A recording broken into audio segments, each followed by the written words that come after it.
Hopefully this goes live in a second. Are we live yet? Oh shoot, I forgot. Hold on. Hopefully this goes live in a second. Are we live yet? Nope, Jingle's muted. Okay, it's live now. I had to connect it to a different game, so hopefully it'll start going through in a sec. If not, I'll just close the game out and reopen it. Okay, nope, it's going through. Cool. Let me adjust the volume real quick. Turn everything down just a little bit. Okay. That way you can still hear me pretty well. Like, the music's nice, but it's not super importante to this. So anyway, when I played last time, I got the Endless War ending, which was, you saw the piece of ages burn to a pile of ash. From the ashes rose two armies, human and monster, who will fight forever. This is your legacy. And I don't remember what I did last time. I played 2 rounds, I think, but I don't remember what I got. But in the meantime, I got universal prosperity. You dared to find the narrow gap between fear and hate. Now humans and monsters work together for the benefit of all.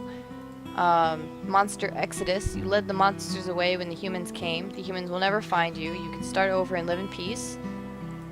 Kind Legacy. You sacrificed willingly right up to the end of your life. Now you nourish the new life that comes from the spawning vat, a legacy that continues on.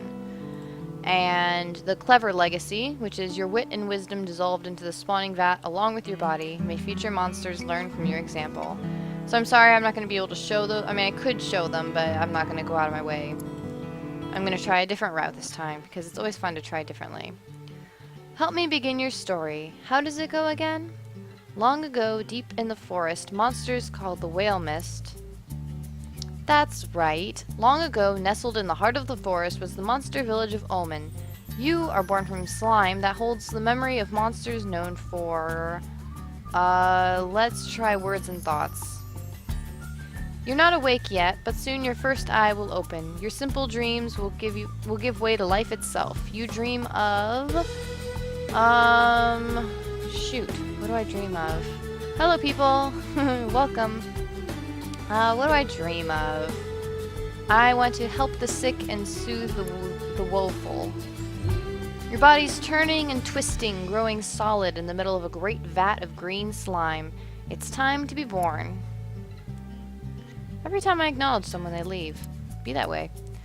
You awaken in the searing season when the sun shines strongly overhead. Onward.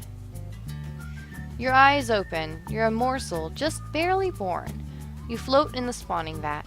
Dozens of other morsels are exploring, flailing, and stealing food from each other. Try to swim. Another morsel swims toward you.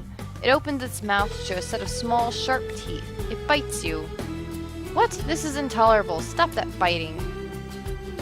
You pause, unable to believe that another morsel is trying to eat you. After a moment, you snap out of it and start to move again.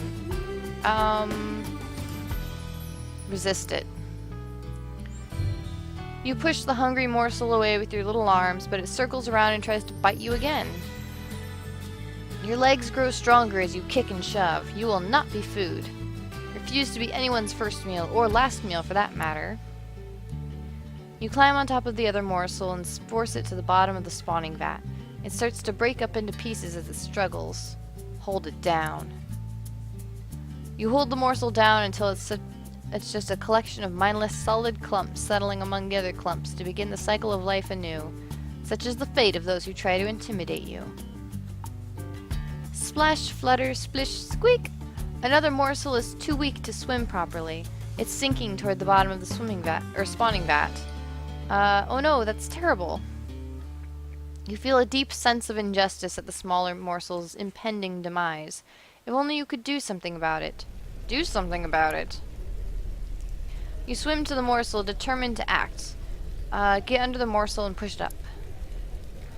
As you push up, the morsel's dead weight forces you down. Your legs come to rest against the spawning vat, the bottom of the spawning vat, where they begin to squish. Keep pushing, you're not giving up. Your feet are breaking up among the solid clumps on the floor of the vat. Still not giving up. Your legs are gone now, but you stretch your arms and body, changing your slimy shape to hold the other morsel up to the surface of the slime. Morsel out of danger? Yes. Don't grieve. It's logical. The needs of any one monster are as important. Your body dissolves as you push one last time. The other morsel breaks apart. As any other... The two dissolving morsels reach for each other. They come together in a single mass, a new morsel. You two are, and always will be, one. You've grown too big for the spawning vat. You must move on to the next stage of life and become a monsterling. Got any advice? You're going to get in some trouble, which is great. Exercise your bravery, cleverness, ferocity, kindness, and honesty. What kind of monster will you be? Indeed, to the Brood Cave, an adventure. There is little bitty me. Okay, adventure. I still can never remember what all of these are, so let's go this one. 3 gangly adolescent monsters wander into the cave and start poking Gobclaws with sticks. She tries to get away, but they surround her. Blistery starts crying. Get involved and stop the bullying. Blistery's such a know-it-all. Who cares about a few bullies? Looks like fun. You can get a stick and help poke Blistery. No, we're gonna get involved and stop the bullying. You approach the conflict. No way you can fight them all. Convince them to leave with words. Oh yeah? Keep your sticks. Taste these claws. Get others to distract them and slice them up with your claws. Let's persuade them with words. Hey, pick on someone your own size. Or didn't you know the oldest monster is visiting the spawning vat today? The bullies mosey out of the cave. Blistery whispers, "Thank you." Okay. How's this digging one? Gobclaws pulls you into a side tunnel. There's something under there, she says, pointing to a huge pile of bat guano. Will you help me dig it out? Yuck, that's poop. Gobclaws slumps her shoulders, sighs, and starts digging by herself. Sometime later, you walk near the pile of poop and see that she's still digging.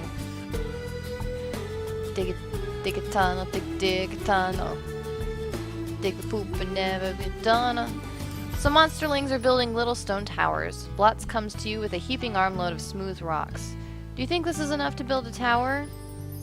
Give him an honest answer, help him build a tower, shout, "Leave me alone, Blotz, I'm busy." Prank Blotz nicely, pull a mean prank on Blotz. Let's give him an honest answer. You count them and consider the problem in your head before telling him he has just enough. Blotz beams happily and waddles off to try building a tower. It's not a pretty tower, but it's the right size. Okay, what is this? You notice a line of ants marching in and out of the cave. They seem to be building an anthill. Ants, take a closer look. They're red ants. They look angry. Big pincers in front, big stingers in back. Ugh. Leave the problem to Elder Marinus. You do, sparing yourself what's likely a week of painful welts. Okay.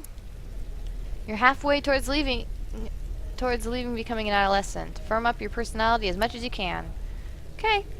What about this? You and Nash Nash spot Blistery and Smark playing a game. Nash Nash says, "I got an idea." Who are Blistery and Smark? Blistery thinks she knows everything. Smark never talks, but he can climb like he's half lizard and half spider. They're close friends. Got it.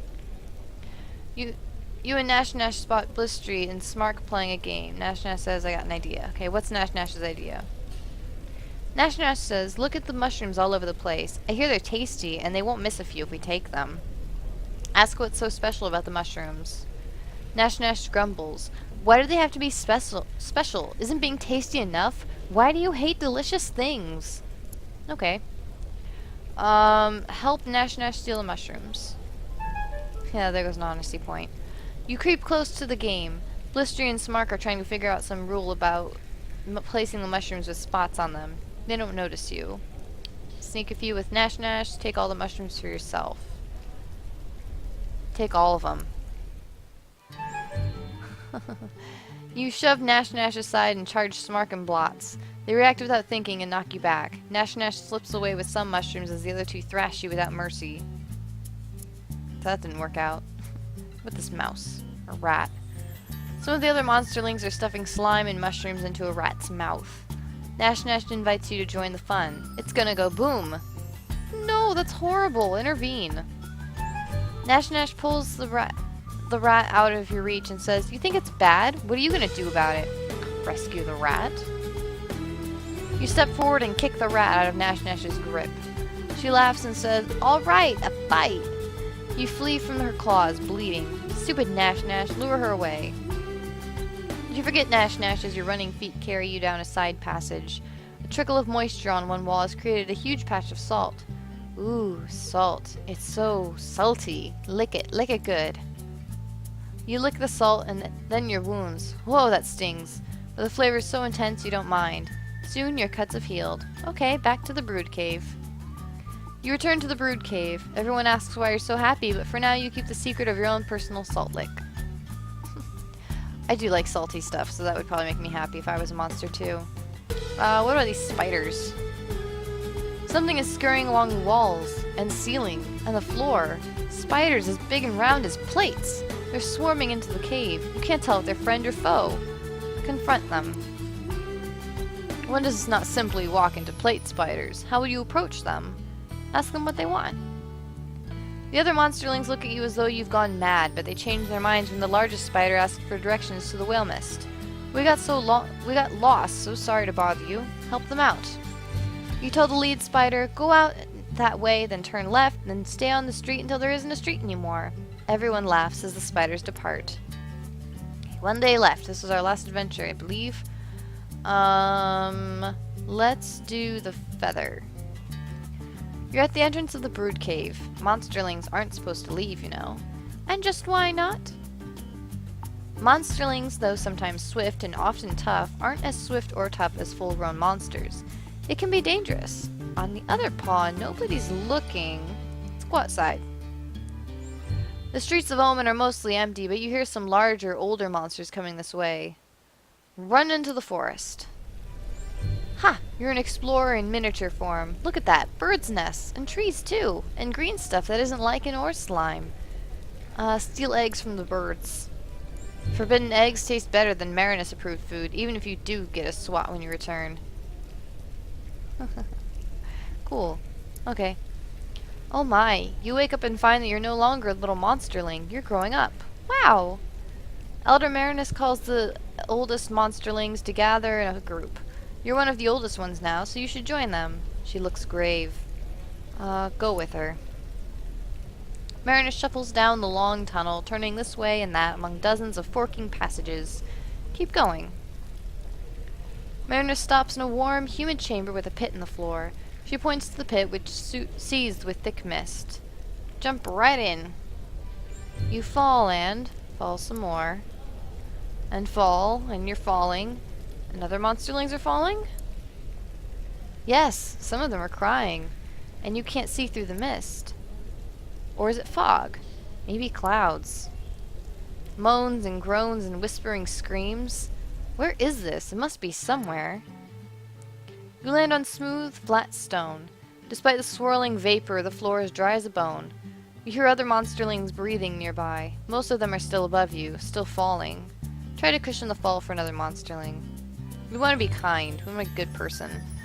Oof! You don't see who you helped. Whoever it is rolls away into the thick fog without a word. Gratitude isn't important. You rejoin some of the monsterlings at the edge of the mist.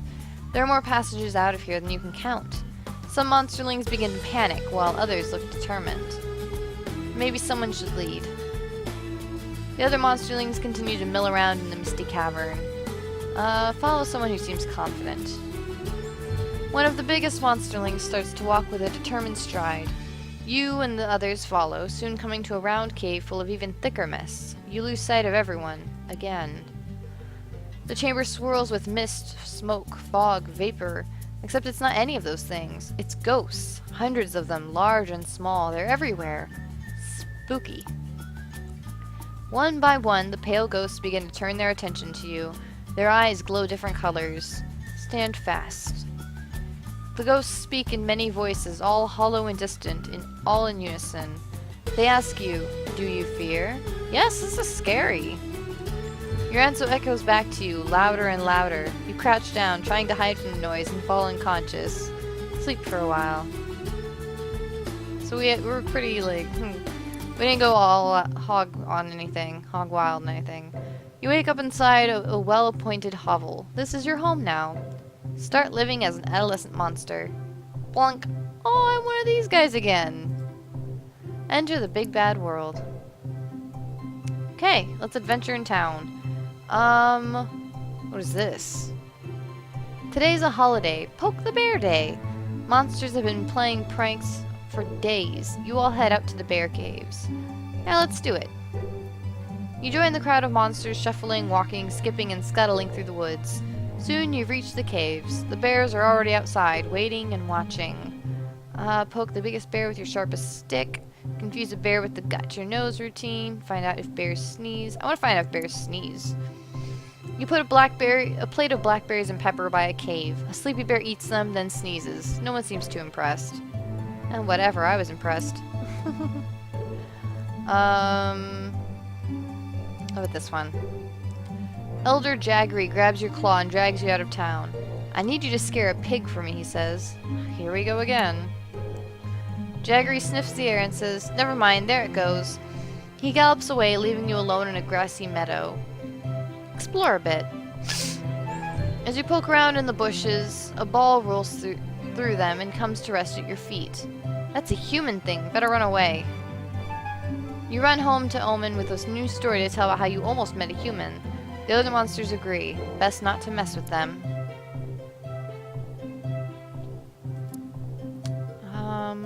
What's this?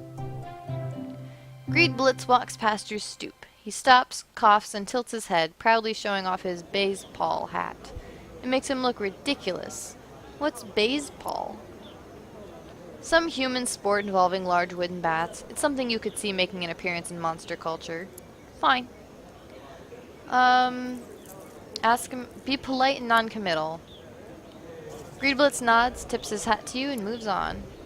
Okay. What about this one? You're not sure exactly how, but the conversation in Portland Square has turned into a bragging contest. Suddenly everyone looks at you, waiting. Refuse to boast. You're a good enough monster. You don't need to. Well, that was good. They all watch as you turn and swagger away, clearly impressed by your attitude and confidence. Even got a little respect. What is this? I've never seen that one. Blistery dumps a double arm load of objects on the ground. I found these in the woods. Nash Nash grabs one, a piece of yellow metal, and licks it. Lick something. How bad can it be? It's pretty bad. The muddy cog just licked tastes like rust and mold. Not the delicious kind of mold either. The horrible, sour kind. Tell everyone this is a stupid game and walk away. Pretend it's delicious. Trick others into licking the horrible stuff. Nah, just tell everyone it's stupid. The other young monsters watch you leave, then one by one they follow after you. Blistery is left alone with a pile of disgusting junk. Sorry, Blistery. Teeth? As you're walking down the street, you feel a stinging sensation. Something just bit your foot. Get it off. When you look down, you see a small pile of human teeth in a small wire mesh bag. Some monster must have dropped them. Human teeth? They're teeth from baby humans. Some monsters collect them and play a game with them. Oh, like marbles, right. Help find the owner. You visit Mopsy Morel, who agrees to publish a found ad in the Omen Harbinger if you want. She says, I can do a feature on how honest you were today, too.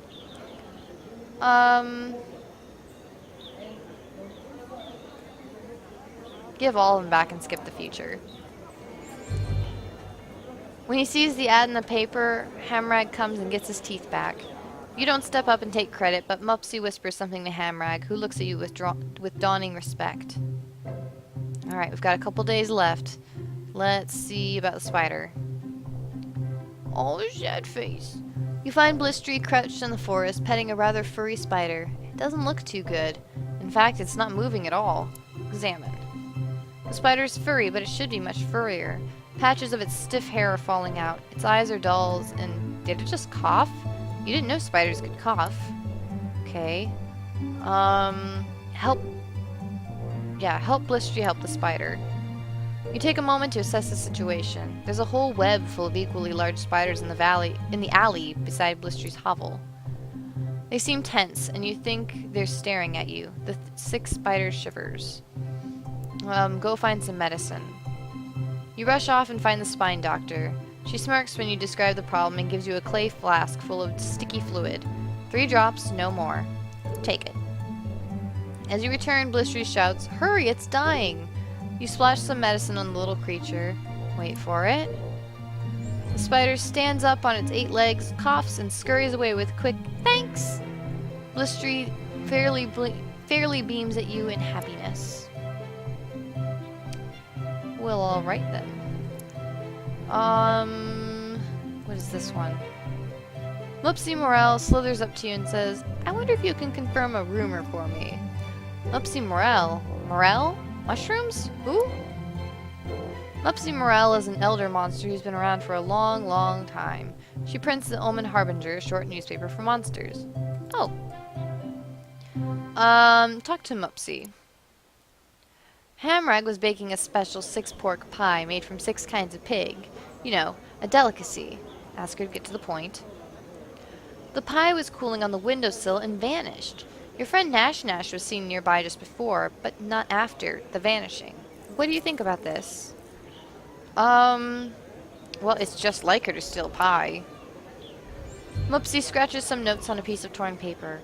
Interesting. What would you say about Nash Nash as a person? Tell the truth. Nash Nash is a violent thug with no regard for the rules. Mopsy smiles. This is exactly what monsters want to hear. She scratches a few more notes and slithers away. Later, Nash Nash visits your hovel, holding a freshly printed copy of the Omen Harbinger. When she leaves, you have 100 new paper cuts. Adolescence is fleeting. You've grown beyond youth and have become an adult. Yes! You've been dragged from your bed by your friends and neighbors. They surround you and hold you down, not ungently, until you stop struggling. The neighbors throw you into the center of a great circle of monsters, all older than you. They whisper to each other, then look at you, then whisper some more. Get on, getting on. The monsters murmur and mutter, spit and snarl. They're deciding what best defines you as a monster. Wait patiently. After a while, the muttering stops, though the murmuring goes on for some time longer. Finally, the assembled monsters come to a decision. Well, what is it? The ring of monsters shuffles closer to you, forming a tighter circle. Elders loom over you while the smaller adults crouch low. Your surroundings grow shadowy and dark. Wait, what's happening? This is the end of your adolescence. Your body grows tougher, and other grown-up monsters will be more likely to listen when you speak. Okay. The ring of monsters shuffles closer to you, forming a tighter circle. Elders loom over you while the smaller adults crouch low. Your surroundings grow shadowy and dark. Do your part in ceremony of adulation. The other monsters hold you in some respect, 6 out of a possible 100 points. Good for them. Everyone says you're known for your honesty. No doubt about that. You cannot tell a lie. You cannot tell a lie. An elder says, we're going to give you a tricky task to prove your honesty, but we actually couldn't think of anything. Insist that your honesty is beyond reproach. True. The circle erupts with affirmations. A great gangly elder claps you on the back and says, you do dare speak honestly. Tell them everything you say is a lie. What does that do? It's more. Every monster falls down, howling in a mix of shock and laughter. A fat elder roars, oh youngster, you're the best. That's true. Okay. So my honesty is slightly higher than my kindness, and my bravery is slightly higher than my kindness. But clever and fierce, I am not. You're an adult now. You'll grow stronger over time, but your personality is no longer as mutable as when you were young. Okay. Politic with monsters. Let's do that one. The spine doctor is treating 2 injured monsters in Portland Square. Watch. Who's hurt? Well, let's offer to get involved. You join the spine doctor, who accepts your help approvingly. How will you aid her? Hold the cuts closed while the doctor prepares medicine. It's sticky work, but you pinch shut the wounds and staunch the bleeding long enough for the doctor to ready a healing salve. Cool. Okay, let's explore now. Let's do that one. You're following a deer in the forest, and the trail comes to an abrupt end just in front of a cave entrance. The footprints look strange, like the deer doubled back, walking backwards in its own tracks. It's a trap! Okay, so what do you do about it, smart monster? Turn the trap against the deer. You walk into the cave and find Hamrag taking one of his famous naps.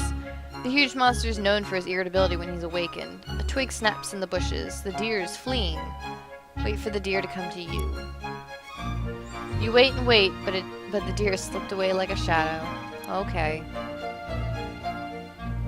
Okay, politic? What is this one? Balfog and Gritmitten are arguing in the street over a cat. They both want kitty croquettes for lunch.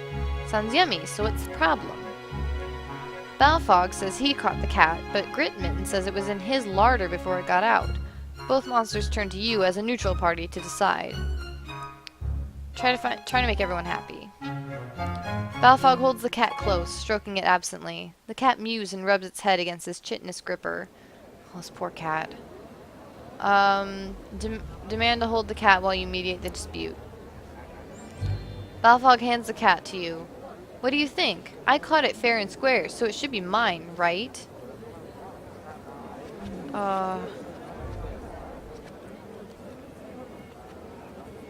Just cut it in half. Rip. That was messy. Balfog grumbles, but he agrees to take the front half to avoid a fight. Gritman gives you a claws up sign and runs off with the hindquarters. Wisdom is the hallmark of a well-respected monster. I got respect for that. Cool.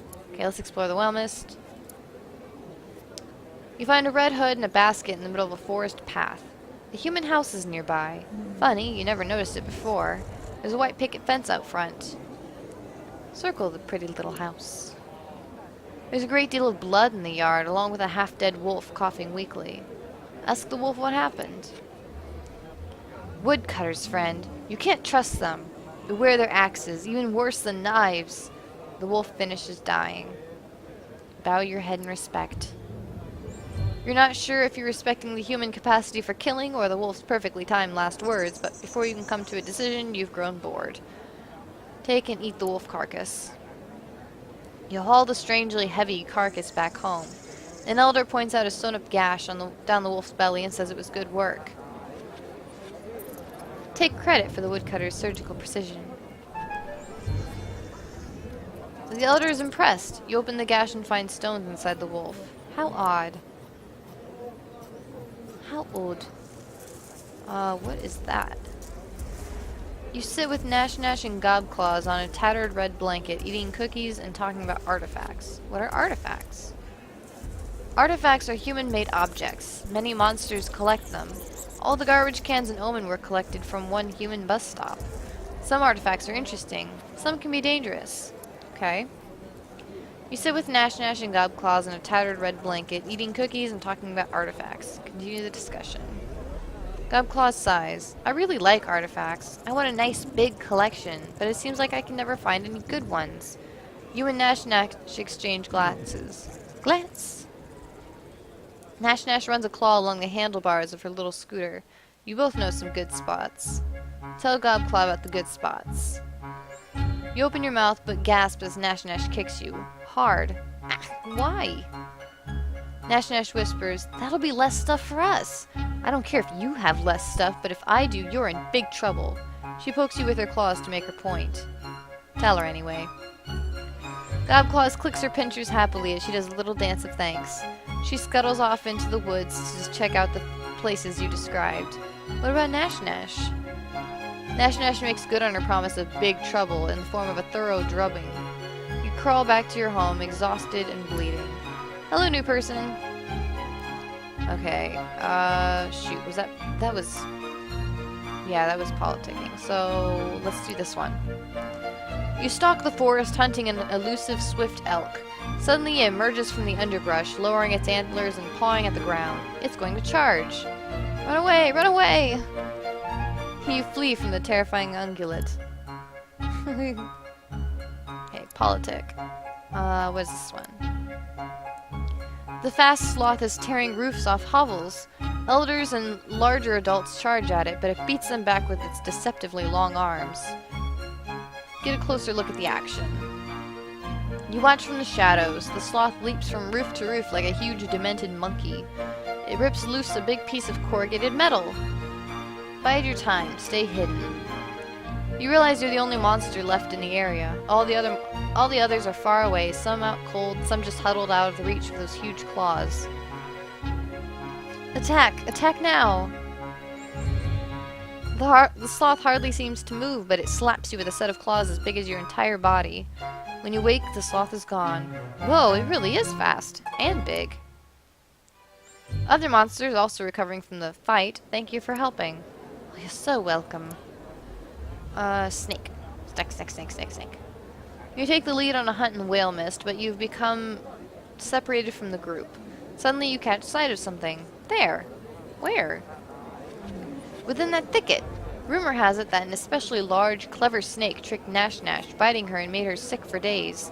And it's right there, waiting, watching. Call everyone and get out of here. You call everyone. What do you mean, everyone? Everyone! Oh, everyone. You gather everyone and retreat back to Omen. Nobody kills the snake. It may forever lurk in the paths of the forest. Yep. What is this snake? The snake moon is rising in the sky and it's time to gather snakes for the ritual. Snake moon? Sometimes the full moon has shadows on it, and that's got to mean something. Monsters celebrate these shadows with snake soup. Okay. Set out to gather snakes. You wander the fields near the whale mist. It's easy to catch snakes, but every time you reach out for another one, some of them squirm out of your grasp. Most of your snakes are getting away. Keep catching them alive. Everyone claps when you arrive with 3 living snakes hanging from you by their fangs. The venom hardly stings at all. The snakes are added to the cauldron along with a mass of other snakes, some writhing and others laying still. Join the circle as the ritual begins. Okay. What's this one? You show your newest collection of human artifacts to your neighbors. They seem suitably impressed and listen in. The truth is, you just found them in the woods, but everyone seems so interested. It would be a shame to let them down. Monsters do love a story, so you could stretch the truth. Lie big, tell them you tricked a human. Just a little lie to keep things interesting. Tell the straight truth. By the time you're halfway done with the tale of your peaceful walk back to Omen with the artifacts, Hamrag is asleep and everyone else has gone home. At least you were true to yourself. Explore the whale mist. Let's do this one. You come upon a scene of hundreds of frogs, all gathered on a stream bank. They're riveting back and forth in what is clearly a debate of some kind, watched by a stork. What are they arguing over? Half the frogs surround a log as though it's their leader. The other half are huddled at the feet of the somewhat bemused stork. What do frogs think of monsters? Frogs are afraid of anything bigger than them, which includes every monster ever, and every monster ever includes you. Alright, they're fraidy frogs.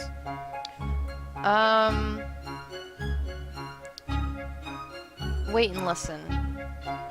Try as you might, you can't translate their croaks into an intelligible language, but they do start jumping up and down. Watch further.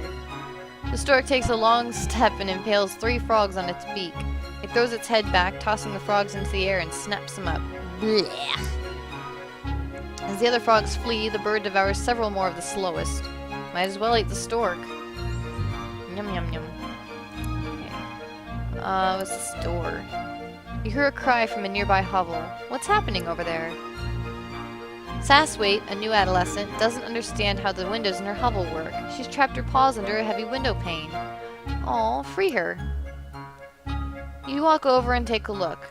This should be easy for a grown-up monster like you. Oh, don't break the glass. Lift the window to free her. Sasswaite seems afraid of you, but these things happen. She thanks you for releasing her from the window. You notice a small crowd is gathered. Help Sasswaite treat her injured arm. You tend to Sasswaite's bruise with a salve made from flowers and mushrooms. Soon she feels no pain at all. The crowd applauds your helpfulness. Whale mist. What's the food one? As you explore the whale mist, you notice the air smells faintly of gingery bread. There, ahead, there's a flock of very fat birds pecking a trail of crumbs that winds through the trees. Follow the trail of birds and crumbs. It leads along twisting paths you never knew existed. Deep in the forest, you come across a rickety human house which smells of baked goods. Oh boy. You hear human speech. 2 children are babbling nearby. Wait for the children to leave the baked house. Smoke begins to pour from the windows of the house. The children flee deeper in the forest, laughing. As flames rise to engulf the whole house, you hear an adult human screaming inside. Well then, we just witnessed some Hansel and Gretel shit. What is this one? You scoop a big fish from the forest stream. As you're about to bite into it, it says, Wait, I'm magic. I can grant you a wish. Sounds legit. Believe the fish. The fish flops onto the stream bank, trying to get back into the water, but you're in the way. It says, let me back in the water and I'll give you anything you desire. Wish for 1,000,000 snacks. The fish says, go home and you'll find that you have the biggest larder in Omen. You kick it in the water and rush into your hovel where you learn that the fish has deceived you. At least nobody knows about the trick. Well, that's the bad news. Turns out the fish has was a big-mouthed bass and has been telling everyone in the whale mist how gullible you are. What a dick. Okay, this is our last day, so we're going to use it. We're going to use it well. A small pack of elder monsters are huddled at the edge of Omen, watching the woods and discussing something in hushed tones. Listen in. Elder Hamrag says, this could simply be a rumor. We don't know they're out there for sure. Ask what's going on. Hamrag says some of the younger monsters have seen others in the whale mist. Monsters from no town we know of. Thin and cold, without food or shelter.